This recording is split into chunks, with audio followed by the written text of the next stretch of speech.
Hi hello ನಮಸ್ಕಾರ. ನೀವು ಕೇಳ್ತಾ ಇದ್ದೀರಾ ಆಳ್ವಾಸ್ ಮೃದಂ ದ ವೇಲರ್ ಆಫ್ ವಾಕ್ಸ್. ನಾನು ಸ್ವಾತಿ ಸಾಲ್ಯನ್, ನನ್ನ ಜೊತೆ ಇದ್ದಾರೆ ರಕ್ಷಿತಾ ಪೂಜಾರಿ.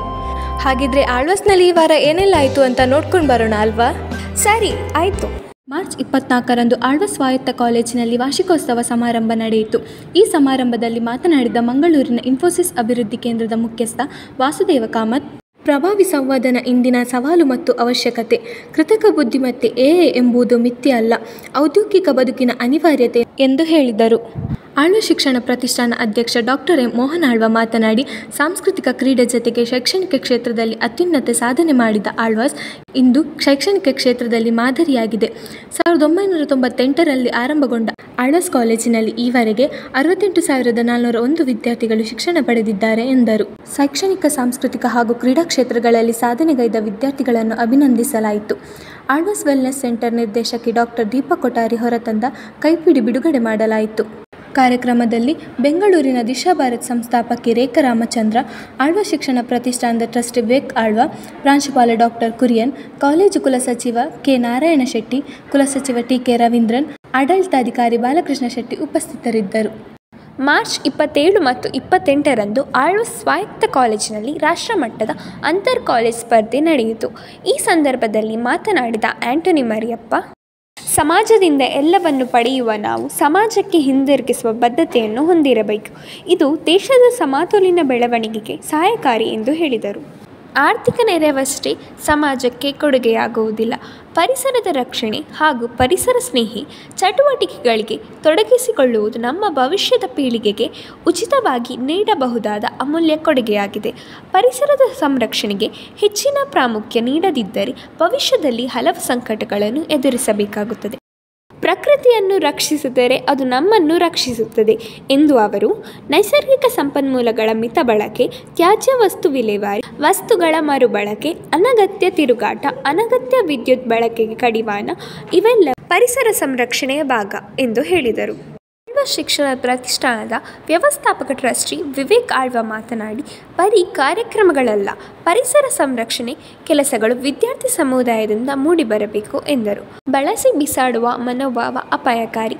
ಆಳ್ವಾಸ್ ಸ್ವಾಯತ್ತ ಕಾಲೇಜಿನ ಪ್ರಾಂಶುಪಾಲ ಡಾಕ್ಟರ್ ಕುರಿಯನ್ ಮಾತನಾಡಿ, ಇಂದಿನ ಯುಗದಲ್ಲಿ ಬಳಸಿ ಬಿಸಾಡುವ ಮನೋಭಾವ ಅಪಾಯಕಾರಿಯಾಗಿ ವ್ಯಾಪಕವಾಗಿ ಹೆಚ್ಚುತ್ತಿದೆ.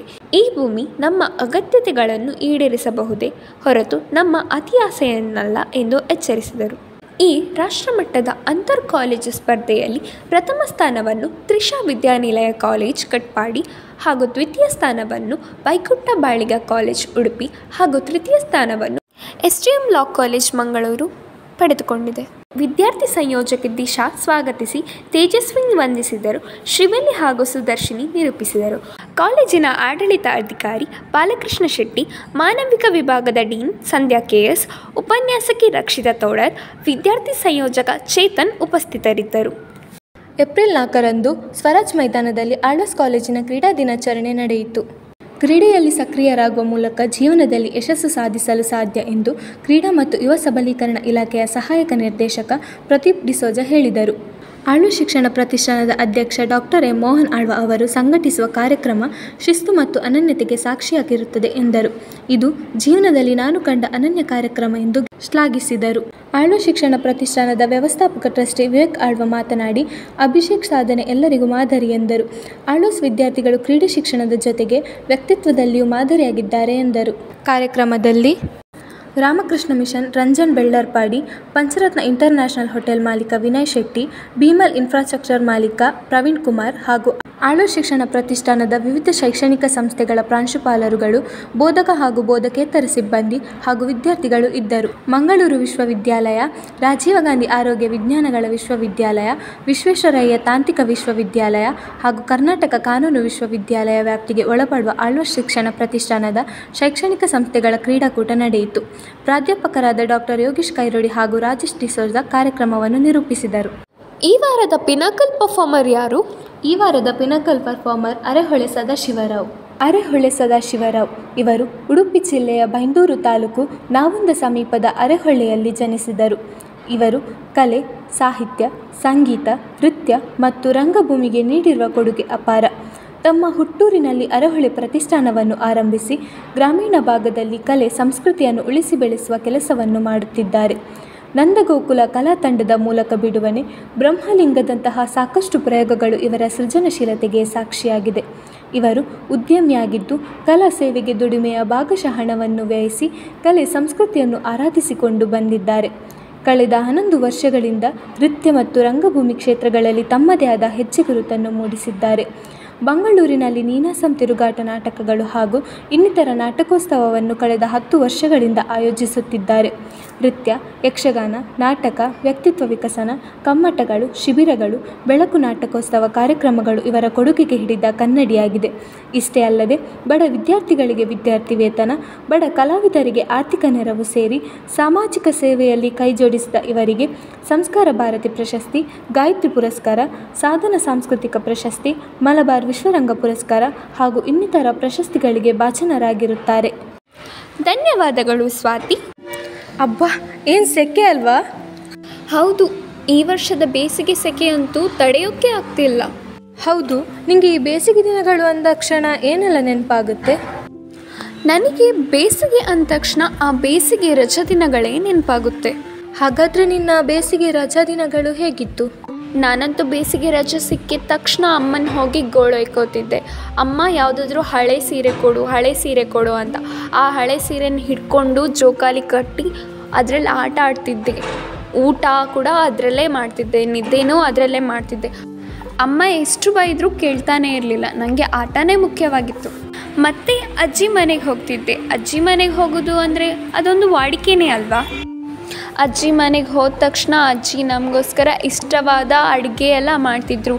ಅದನ್ನು ಈಗಲೂ ನೆನಪಿಸ್ಕೊಂಡ್ರೆ ಬಾಯಲ್ಲಿ ನೀರು ಬರುತ್ತೆ. ಮತ್ತು ಕೆರೆಗಳಲ್ಲಿ ಆಟವಾಡ್ಲಿಕ್ಕೆ ಹೋಗ್ತಿದ್ದದ್ದು, ಮತ್ತು ಮಾವಿನಕಾಯಿ ಕದಿಯೋಕ್ಕೆ ಹೋಗ್ತಿದ್ದದ್ದು. ಮಾವಿನಕಾಯಿ ತೊಗೊಂಡು ಬಂದು ಉಪ್ಪು ಖಾರ ಹಾಕಿ ತಿಂತಾ ಇದ್ದರೆ ಅಂತೂ ಸ್ವರ್ಗ. ಒಂದು ಗಾದೆ ಇದೆ ಗೊತ್ತಾ, ಉಪ್ಪು ತಿಂದವನು ನೀರು ಕುಡಿಲೇಬೇಕು ಅಂತ. ಆದರೆ ಮಾವಿನಕಾಯಿ ತಿಂದು ನೀರೇನಾದರೂ ಕುಡಿದ್ರೆ ಅಮ್ಮನ ಕೈಯಿಂದ ವಧೆನೇ ಬೀಳ್ತಿತ್ತು. ಜ್ವರ ಗಿರ ಏನಾದರೂ ಬಂದರೆ ನಾನು ಜವಾಬ್ದಾರಿ ಅಲ್ಲ ಅಂತ. ಬೇಸಿಗೆ ಅಂದ ತಕ್ಷಣ ಈ ನೆನಪುಗಳೇ ಮೊದಲು ನನಗೆ ನೆನಪಿಗೆ ಬರುತ್ತೆ. ಸ್ವಾತಿ, ನಿನಗೆ ಬೇಸಿಗೆ ಅಂದ ತಕ್ಷಣ ಏನು ನೆನಪಾಗುತ್ತೆ? ನನಗೂ ಕೂಡ ನನ್ನ ಬೇಸಿಗೆ ರಜಾ ದಿನಗಳೇ ನೆನಪಾಗುತ್ತೆ. ನನ್ನ ಬೇಸಿಗೆ ದಿನಗಳು ತುಂಬ ಚೆನ್ನಾಗಿತ್ತು. ಎಷ್ಟೇ ಬಿಸಿಲಿದ್ರೂ ಆಟ ಆಡ್ತಿದ್ದೆ. ಅದರಲ್ಲೂ ಮಣ್ಣಲ್ಲಿ ಆಡೋದಂದರೆ ನನಗೆ ಎಲ್ಲಿಲ್ಲದ ಖುಷಿ. ಮಣ್ಣಲ್ಲಿ ಗುಂಡಿ ತೋಡಿ ಹಾಗೆ ಬಿಟ್ಬಿಡ್ತಿದ್ದೆ. ಈ ಕಾರಣಕ್ಕೆ ಅಜ್ಜಿಯಿಂದ ತುಂಬಾ ಬೈಗುಳ ತಿಂದಿದ್ದೀನಿ. ಆಮೇಲೆ ಪಕ್ಕದ ಮನೆ ಮಕ್ಕಳನ್ನು ಕರ್ಕೊಂಡು ಸೈಕಲಲ್ಲಿ ಒಂದು ರೌಂಡ್ ಹೊಡಿತಿದ್ದೆ. ಈ ದಿನಗಳಲ್ಲಿ ಏಳೋದು, ಬೀಳೋದು, ಗಾಯ ಮಾಡಿಕೊಳ್ಳೋದು, ಅಮ್ಮನಿಂದ ಬೈಸ್ಕೊಳ್ಳೋದು ಇವೆಲ್ಲ ಸಾಮಾನ್ಯನೇ ಆಗಿತ್ತು. ಮನೆಯಲ್ಲಿ ಒಂದು ಕ್ಷಣವೂ ಇರ್ತಾ ಇರಲಿಲ್ಲ. ಕ್ರಿಕೆಟ್, ಕಬಡ್ಡಿ ಇಂತಹ ಆಟಗಳನ್ನೇ ಆಡ್ತಾಯಿದ್ದೆ. ಅಮ್ಮನಿಂದ ಎಷ್ಟೇ ಪೆಟ್ಟು ತಿಂದರೂ ಅದು ಆ ಕ್ಷಣಕ್ಕೆ ಮಾತ್ರ. ಮತ್ತೆ ಅದೇ ರಾಗ, ಅದೇ ಹಾಡು. ಹೌದು, ನಿಂಗೆ ನೆನಪಿದ್ದೆ, ನಾವು ಚಿಕ್ಕಿರುವಾಗ ಅಡುಗೆ ಆಟ, ಬಸ್ ಆಟ, ಟೀಚರ್ ಆಟ ಎಲ್ಲ ಆಡ್ತಿದ್ವಿ. ಆದರೆ ಈಗಿನ ಮಕ್ಕಳು ಈ ಆಟ ಆಡೋದನ್ನು ನಾನು ನೋಡೇ ಇಲ್ಲ. ಹೌದು, ಈಗಿನ ಮಕ್ಕಳಿಗಂತೂ ಈ ಮೊಬೈಲ್, ಟ್ಯಾಬ್, ಲ್ಯಾಪ್ಟಾಪ್ ಇವೆಲ್ಲ ಬಿಟ್ಟರೆ ಬೇರೆ ಪ್ರಪಂಚನೇ ಗೊತ್ತಿಲ್ಲ. ಹೌದು, ಈ ವಿಡಿಯೋ ಗೇಮ್ಸ್ ಅಂತೆ, ರೀಲ್ಸ್ ಅಂತೆ, ಇದರಿಂದ ಅವರ ಕಣ್ಣಿನ ಮೇಲೆ ಎಷ್ಟು ಪರಿಣಾಮ ಬೀರುತ್ತೆ ಅಂತ ಅವ್ರಿಗೆ ಗೊತ್ತಾ? ಹೌದು, ಗಂಟೆಗಟ್ಟಲೆ ಮೊಬೈಲ್ ಹಿಡ್ಕೊಂಡು ಕೂತ್ಕೊಳ್ಳೋದು.